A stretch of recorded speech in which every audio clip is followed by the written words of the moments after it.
কালকের কাজটা কিন্তু কমপ্লিট করতেই হবে।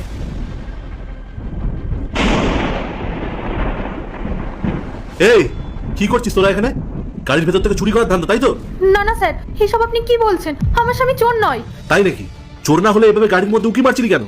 আসলে স্যার আমরা আসলে কি তোরা নিশ্চয় সুযোগ খুঁজছিলি কিছু হাতড়ানোর। দাঁড়া, আমি এখনই পুলিশকে কল করছি। না না ম্যাডাম, আপনারা ভুল বুঝছেন, আমরা চোর নই। আর আমাদের দেখে কি আপনাদের চোর মনে হচ্ছে? হ্যাঁ মনে হচ্ছে। তোদের মতো লোকেরা তো সুযোগ পেলে এইসব কাজই করে। দেখুন স্যার, আমরা গরিব হতে পারি কিন্তু আমরা চোর নই। পূজা একটু শান্ত হও। স্যার ম্যাডাম আপনারা একটু বোঝার চেষ্টা করুন, আমরা কিচ্ছু চুরি করিনি। আসলে ব্যাপারটা হচ্ছে অন্য।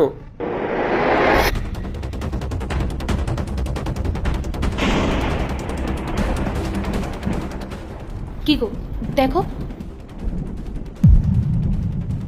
ওই লোকটা ওখানে কি করছে?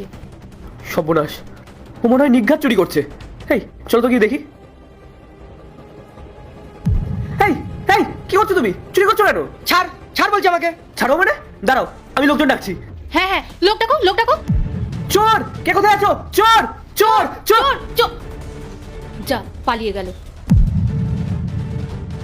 দেখো পূজা, ব্যাগটার মধ্যে কতগুলো টাকা। তার মানে ওই লোকটা নিঘাত চোর ছিল। গাড়ি লকটা ভেঙে টাকাগুলো নিয়ে পালাচ্ছিল। ঠিক বলেছো, কিন্তু এখন আমরা কি করব তাহলে? এই টাকাটা আমরা নেব না। এই ব্যাগটা আমরা গাড়ির মধ্যেই রেখে দিই। যতক্ষণ না এই গাড়ির মালিক আসছে আমরা এই গাড়িটা পাহারা দেবো। হ্যাঁ।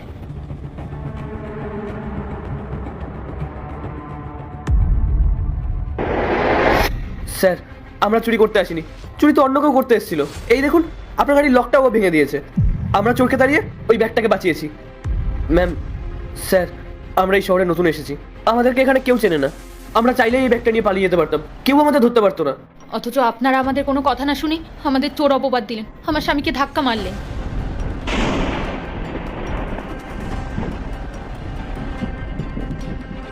এই নিন ম্যাডাম আপনার ব্যাগ। আমরা গরিব মানুষ ম্যাডাম, আমরা দুমুঠো ভাতের জন্য এই শহরে পরিশ্রম করতে এসেছি ম্যাডাম, চুরি করার জন্য আসিনি। আমাদের বাবা মা আমাদেরকে শিখিয়েছে যে অন্যায় করে পাওয়া টাকায় বড়জোর 2-5 দিন চলা যায়, কিন্তু ওই ওপরওয়ালার কাছে জবাব দেওয়া যায় না। স্যার আমাদেরকে দেখে হয়তো আপনাদের চোর বলে মনে হতে পারে, কিন্তু আমাদের মানসিকতা অত নিচু নয়। আমরা আসছি, নমস্কার। দাঁড়ান, আপনারা আমায় ক্ষমা করে দেবেন। আমি না জেনেই আপনাদের সাথে খারাপ ব্যবহার করে ফেলেছি। সত্যি আমার এরকমটা করা উচিত হয়নি। আপনারা আমাকেও ক্ষমা করে দিন। আসলে আজকালকার দিনে আপনাদের মতো সৎ মানুষ সত্যিই পাওয়া কঠিন। আপনারা বললেন না যে আপনারা কাজ খুঁজছেন, এই যে এটাই আমার অফিস। আপনারা চাইলে এখানে কাজ করতে পারেন। কি বলো, করবে কাজ? হ্যাঁ করব। এরকম ভাবে ঘুরে না বেরিয়ে যখন পরিশ্রম করে উপার্জনের পথ পাচ্ছি তখন অবশ্যই করব।